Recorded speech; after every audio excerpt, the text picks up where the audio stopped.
Je voudrais partager à nouveau et à travers votre antenne l'ensemble de la nation togolaise cette très importante information relative à la déclaration de l'état d'urgence sécuritaire dans la région des Savanes. Cette déclaration, donc, comme vous l'avez rappelé tout à l'heure, a fait l'objet d'un décret pris en Conseil des ministres ce jour. Les raisons ont été largement indiquées dans le compte-rendu du Conseil des ministres. Il faut rappeler que ce décret a été pris en respectant la Constitution du 14 octobre 1992, en respectant également la loi sur la sécurité intérieure du 12 août 2019 et en respectant l'ordonnance du 3 octobre 2020 déterminant les conditions de mise en œuvre de l'état d'urgence. Nous devons comprendre, mes collègues l'ont rappelé tantôt, que pour vaincre la lutte contre les terroristes, notre pays se doit de se donner tous les moyens possibles, bien sûr, dans le respect des lois et règlements en vigueur. Ces moyens légaux sont essentiellement contenus dans la loi du 12 août 2019 relative à la sécurité intérieure. Je voudrais rappeler quelques dispositions de l'article 28. L'article 28 de la loi sur la sécurité intérieure qui dispose que les dispositions de la loi sur la sécurité intérieure s'appliquent dans plusieurs cas, notamment les cas d'attentats terroristes ou menaces d'action terroriste, ou les cas d'actions criminelles transnationales associées ou non à une entreprise terroriste. Il est évident que nous sommes exactement dans le cas d'espèce et que donc la loi sur la sécurité intérieure va pouvoir être appliquée avec cet état d'urgence sécuritaire.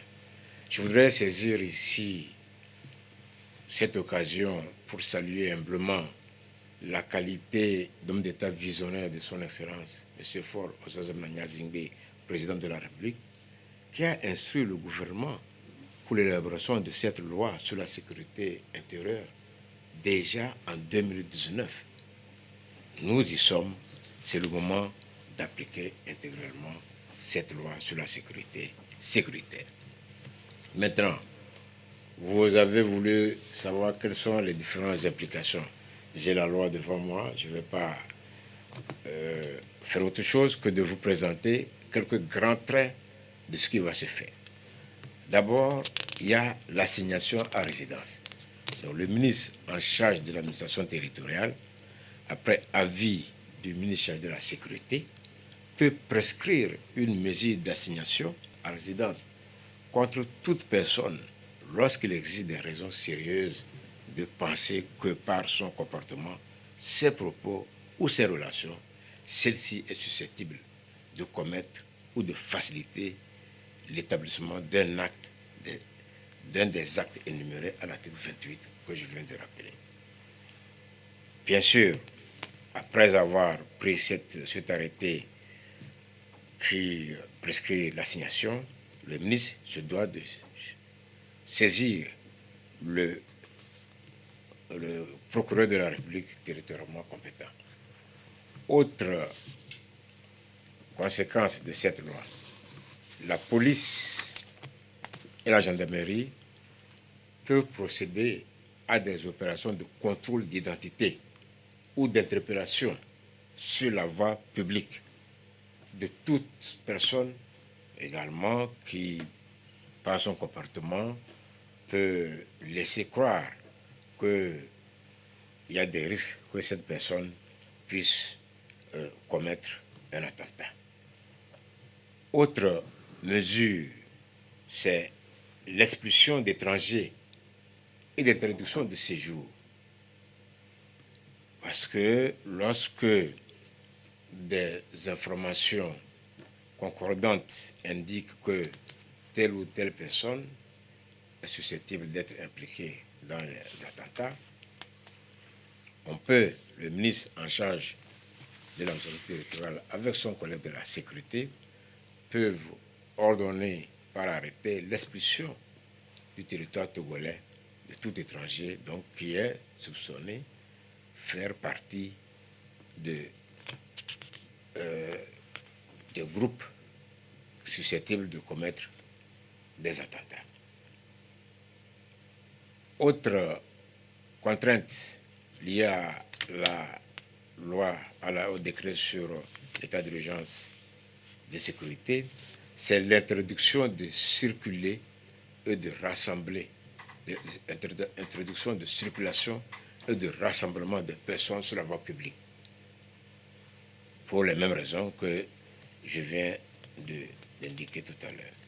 Il y a également des risques, il y a également la possibilité de suspendre les activités d'un établissement, d'une entreprise, lorsque en raison des informations disponibles, il apparaît que cet établissement ou cette société est plutôt une source qui pourrait être mêlée à des actions terroristes.